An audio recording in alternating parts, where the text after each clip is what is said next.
6 मई की आधी रात भारत के फाइटर प्लेन तैयार थे, जैसे दुश्मनों की सांसें गिन रहे हों। स्केल्प क्रूज मिसाइल्स, हैमर बम और हमारे कामिकाज़े ड्रोन भी तैयार थे। पिछले 12 दिनों से एक सीक्रेट कंट्रोल रूम में NSA अजित डोभाल की निगरानी में देश के सबसे घातक दिमाग मिशन बना रहे थे, एकदम चुपचाप मगर जानलेवा। टारगेट थे POK और पाकिस्तान के आतंकी अड्डे। एक एक इंच की खबर सटीक तरीके से रखी गई थी। 2 हफ्ते पहले उन हरामी आतंकवादियों ने कहा था, तो जाके मोदी को बता। लेकिन अब प्रधानमंत्री का जवाब साफ था, देश की बेटियों के संदूर की कीमत तुम्हें चुकानी होगी पाकिस्तान। एक मिशन उन भारतीय महिलाओं के बदले और न्याय के लिए, जिनके पहलगाम आतंकवादी हमले में सुहाग गुजर गए। ऑपरेशन सिंदूर, वायुसेना, नौसेना और थल सेना का ऐसा जोड़ जो दुश्मन को उसके सपने में भी दिखे और उसकी नींद उड़ा दे। मई सा रात 1 बजे से 1:30 बजे के बीच हमारे लड़ाकू विमान और ड्रोन ने 24 हमले किए और आतंकवादी संगठनों LET, जैश और हिजबुल मुजाहिदीन के 9 ठिकानों को तबाह कर डाला। 4 पाकिस्तान में और 5 POK में। 70 ढेर, 60 घायल, धुआं कर दिए सारे ख्वाब इनके। इनमें सबसे बड़ा हमला था बहावलपुर में मरकज सुभान अल्लाह कैंप, जो जैश-ए मोहम्मद का मुख्यालय भी था। वही संगठन जिसने 2019 पुलवामा हमले को अंजाम दिया था। इसके साथ ही अब्दुल रऊफ अजहर, मसूद अजहर का भाई, जिसने IC 814 हाईजैकिंग प्लान किया था, भारत के मोस्ट वांटेड आतंकवादियों में से एक, वो भी इसमें जहन्नुम चला गया। साथ ही मसूद अजहर के घर में उसके परिवार के 10 सदस्य और 4 करीबी सहयोगी भी ऊपर निकल लिए। फिर LET मुख्यालय मुरीद के, जहां 26/11 मुंबई हमले के दोषी अजमल कसाब और डेविड हेडली की ट्रेनिंग हुई थी, वो भी नस्तनाबूद कर दिए गए। मुजफ्फराबाद POK में शवाई नल्ला कैंप, एक LET ट्रेनिंग सेंटर, जिनका पहलगाम हमले और 2024 में पहले के सोनमर्ग और गुलमर्ग हमलों में हाथ था, तबाह कर दिए गए। इसके साथ ही साथ ध्वस्त हो गया मरकज अब्बास, जो कि LOC से 13 किलोमीटर दूर था। इस LET कैंप में फिदाइंग सुसाइड बॉम्बर्स को ट्रेनिंग दी जाती थी। अगली सुबह 7 मई 10 बजे ऑपरेशन सिंदूर नाम को आगे बढ़ाते हुए 2 महिला अधिकारियों, IAF wing commander Vyomika Singh और सेना की कर्नल सोफिया कुरैशी ने मीडिया को जानकारी दी। हिंदू मुस्लिम एकता की मिसाल देते हुए हमारी कर्नल सोफिया अकेली शेरनी थी, जिन्होंने फोर्स 18 में भारत की कमांड संभाल रखी थी, जहां बाकी देशों की फौज मर्द चला रहे थे। वही नवंबर 2020 में विंग कमांडर व्योमिका सिंह ने अरुणाचल में जानलेवा रेस्क्यू मिशन को लीड किया, जहां मौसम बेरहम था और ऊंचाइयों से भरा था। फिर भी सब झेलते हुए उन्होंने वहां काम किया। दोस्तों, आपको बता दें, उरी के बाद 12 दिन में स्ट्राइक हुई थी। पुलवामा के बाद भी 12 दिन में बालाकोट को उड़ाया गया था और अब पहलगाम के 14 दिन बाद आया ऑपरेशन सिंदूर, अब तक की सबसे बड़ी और घातक स्ट्राइक। दोस्तों, पाकिस्तान बौखला गया है। उसके इंटरनेट के जोकरों ने अफवाह उड़ाई, राफेल गिरा दिया, इंडियन आर्मी बेस तबाह हो गया। पर दोस्तों, PIB ने 2-2 कह दिया है, सब फर्जी है, झूठ का पुलिंदा है। और अटैक के सिर्फ 1 घंटे बाद ही पाक आर्मी ने LOC पार से कायराना बमबारी शुरू कर दी, जिसमें उनकी बौखलाहट नजर आ गई। दुर्भाग्य से बॉर्डर के गांव में 15 मासूम भारतीय मारे गए, जिनमें 4 छोटे छोटे बच्चे भी थे और एक जवान भी शहीद हुआ। तो कहीं ना कहीं ऑपरेशन की कीमत दोस्तों हमें भी चुकानी पड़ी। यहाँ सबसे बड़ी बात ये थी कि IAF ने पूरा ऑपरेशन पाकिस्तानी एयर स्पेस में घुसे बिना कर दिया, क्योंकि स्टेल्थ मिसाइल की रेंज 250 किलोमीटर से ऊपर है। वहीं हैमर की रेंज 50 से 70 किलोमीटर है।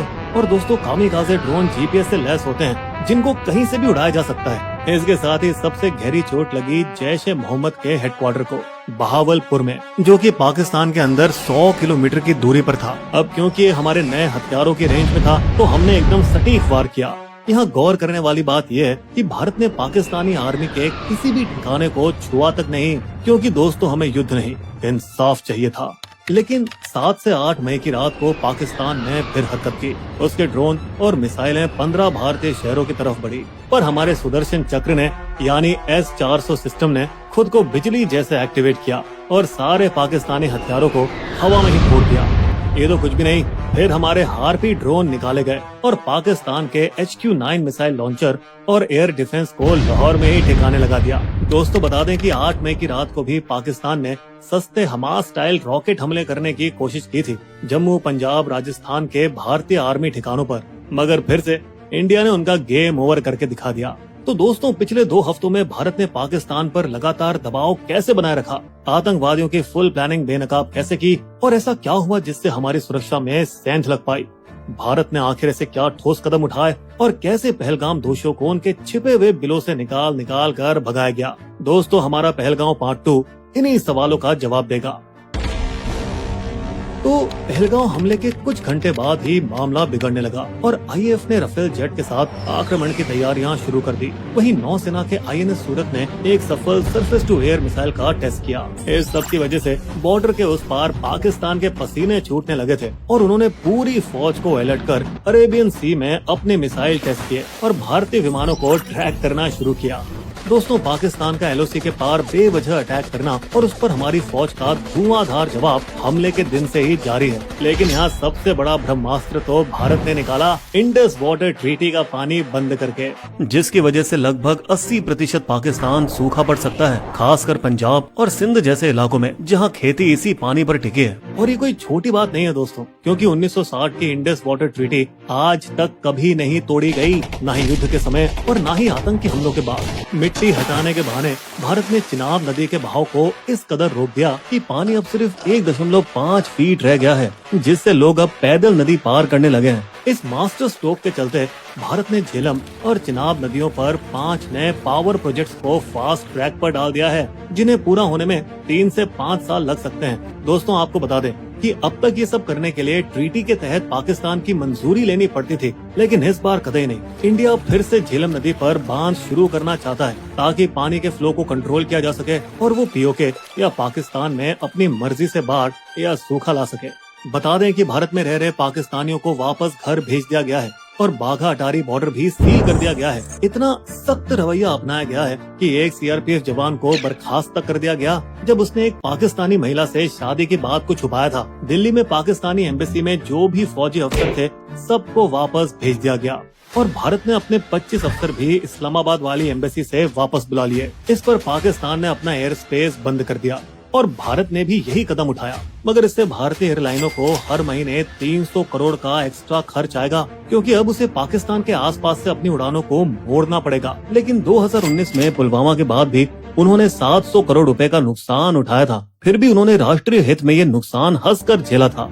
व्यापार को बंद करने के साथ ही भारत ने पाकिस्तान के साथ सभी इम्पोर्ट और एक्सपोर्ट पर रोक लगा दी है। और अब क्योंकि भारत पाकिस्तान को दवाइयां बनाने का 60% कच्चा माल और जरूरी केमिकल सप्लाई करता था, इसीलिए अब पाकिस्तानियों की वाट लगने वाली है, क्योंकि अब वहाँ दवाइयों की कीमत 10 गुना तक बढ़ जाएगी। इसके बदले में पाकिस्तान ने 1972 का शिमला समझौता होल्ड पर रख दिया है। वो समझौता ही इतना मजाकिया है, जैसे पाकिस्तान का दावा है कि वो आतंकवाद को सपोर्ट नहीं करता।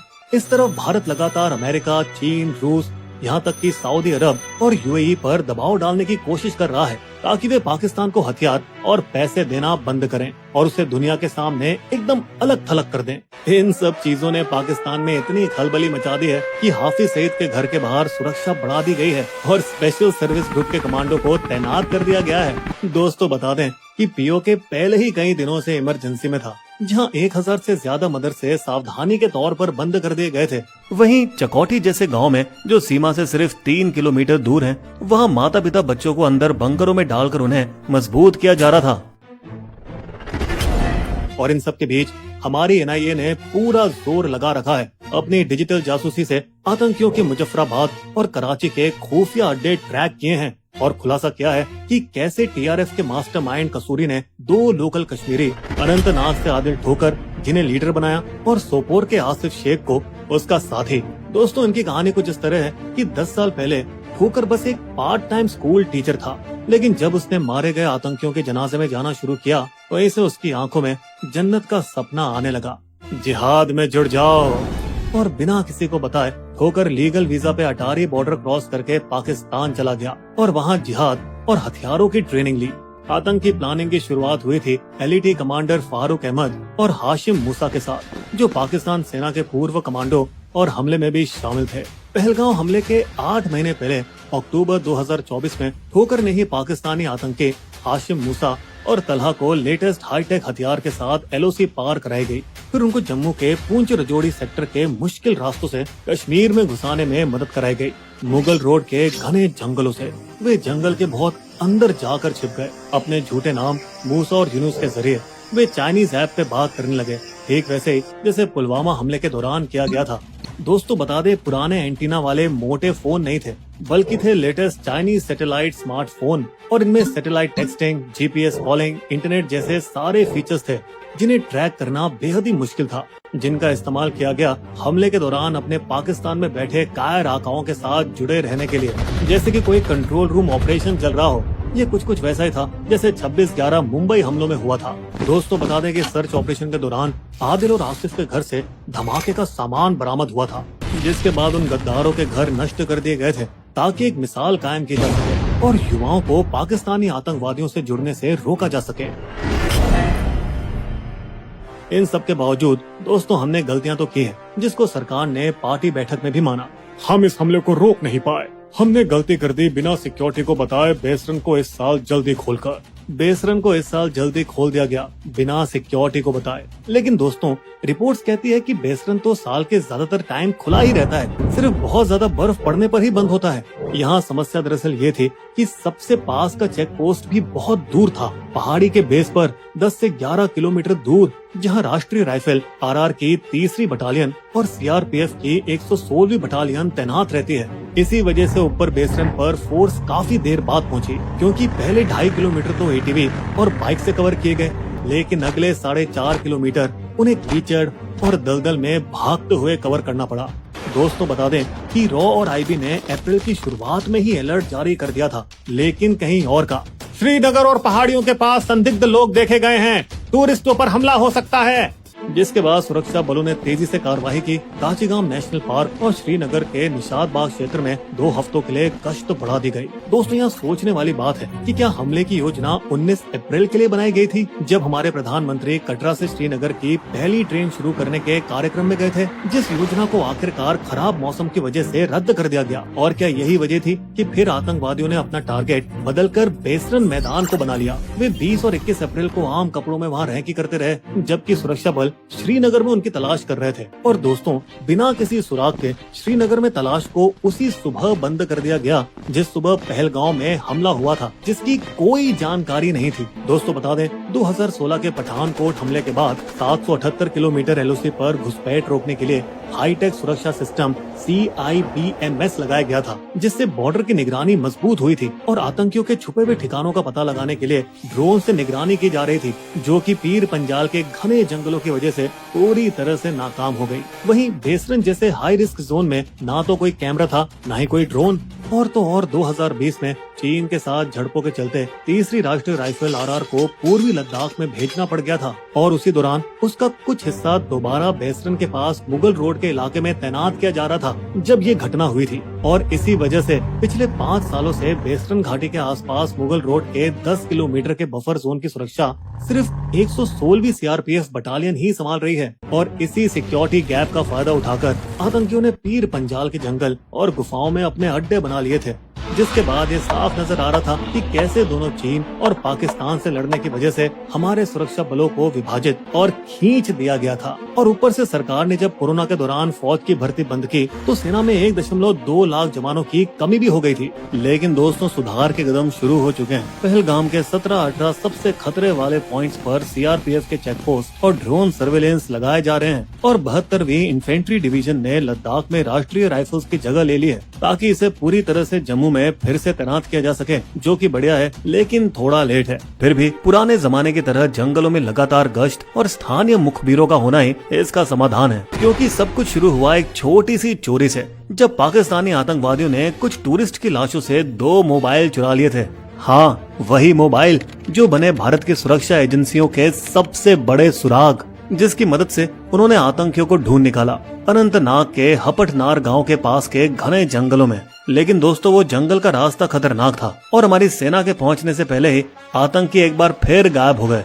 फिर कुछ दिन बाद हमारे सुरक्षा बलों ने उन्हें फिर ढूंढ निकाला और कुलगाम के जंगलों में हुआ एनकाउंटर, लेकिन आतंकी फिर से तूफान के धुएं की तरह गायब हो गए। इस बार खास बात ये थी कि पहले जैसे ये लोग गांव वालों के घर में जबरदस्ती घुसकर खाना खाते थे, अब भूखे आतंकी डिनर टाइम पर घरों में घुसकर जल्दी से रोटी चावल उठाकर भाग जाते हैं, जिससे ये पता चलता है कि कई स्थानीय कश्मीरी इन आतंकवादियों का समर्थन नहीं कर रहे, बल्कि सुरक्षा बलों को जानकारी देने में मदद कर रहे हैं। यहाँ तक कि वे मोमबत्ती लिए आतंकी हमले का विरोध भी कर रहे हैं, जो पहले कभी नहीं हुआ। इंडियन नेवी के लेफ्टिनेंट विनय नरवाल की पत्नी, जिनकी इमेज वायरल हुई थी, वह भी इनके समर्थन में आई। मुझे बस शांति चाहिए। मुस्लिमों और कश्मीरियों के प्रति कोई नफरत नहीं फैलनी चाहिए। जिस वजह से उन्हें टारगेट बना दिया गया, उन्हें ट्रोल्स द्वारा गाली दी जा रही है। लेकिन फिर यहाँ हमारी सरकार ने हिंदू मुस्लिम एकता का नेक संदेश दिया। एक हिंदू और एक मुस्लिम महिला अफसर को ऑपरेशन सिंदूर का चेहरा बना के, जो कि एक बहुत ही घातक और तगड़ा हमला था, जो अब पाकिस्तान को अगला आतंकवादी हमला करने से पहले 2 बार सोचने पर मजबूर करेगा। दोस्तों, हमें उम्मीद है कि हमले के सीधे जिम्मेदार आतंकवादियों को भी जल्द ही पकड़ लिया जाएगा। इस भारी तनाव की घड़ी में हम ये आशा करते हैं कि दोनों न्यूक्लियर देशों के बीच जंग नहीं, अमन हो।